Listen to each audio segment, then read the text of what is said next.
সোমবার সকালে রাজধানী আগারগাঁয়ে নির্বাচন কমিশন সচিবালয়ে সিএসি সহ ৪ কমিশনের বৈঠক অনুষ্ঠিত হয়। বৈঠকের আলোচ্য বিষয় গণপ্রতিনিধিত্ব আদেশ ১৯৭২ সংশোধন অধ্যাদেশ ২০২৫। বৈঠক শেষে সাংবাদিকদের সঙ্গে কথা বলেন ইসি আবুল ফজল মোহাম্মদ সানাউল্লাহ। তিনি বলেন, আরপিও সংখ্যায় সশস্ত্র বাহিনী বিভাগকে অন্তর্ভুক্ত করা হয়েছে, বাতিল করা হয় ইভিএম প্রকল্প। সেনা, নৌ এবং বিমান বাহিনী সহ বাংলাদেশ কোস্ট গার্ডকে শামিল করা হয়েছে। ইভিএম সংক্রান্ত যাবতীয় প্রভিশন বিলুপ্ত করা হয়েছে। না ভোটের বিধান ফিরিয়ে আনা হয়েছে, তবে এটি শুধু প্রযোজ্য যে আসনে একজন প্রার্থী থাকবে সেখানে। সেই সঙ্গে কোনো আসনে একজন প্রার্থী থাকলেও তাকে বিনা প্রতিদ্বন্দ্বিতায় জয়ী ঘোষণা করা হবে না। না ভোট বেশি হলে ওই আসনে পুনরায় নির্বাচন অনুষ্ঠিত হবে।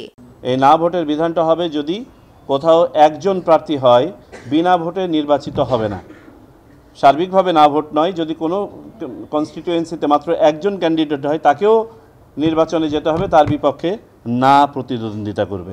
৩০০ সংসদীয় আসনে ভোট বাতিলের ক্ষমতা ইসির হাতে থাকবে বলেও জানান ইসি আবু ফজল মোহাম্মদ সানাউল্লাহ।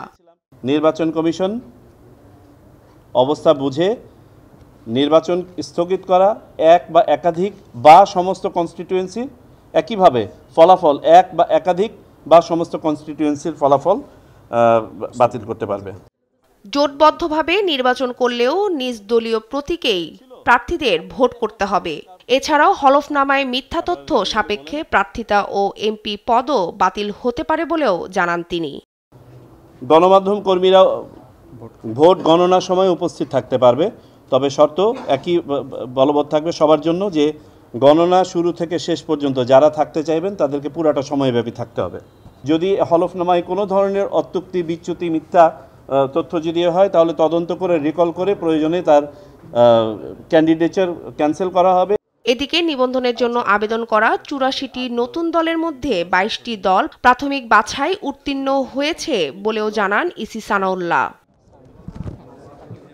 শিউলি রায়, দেশ টিভি, ঢাকা।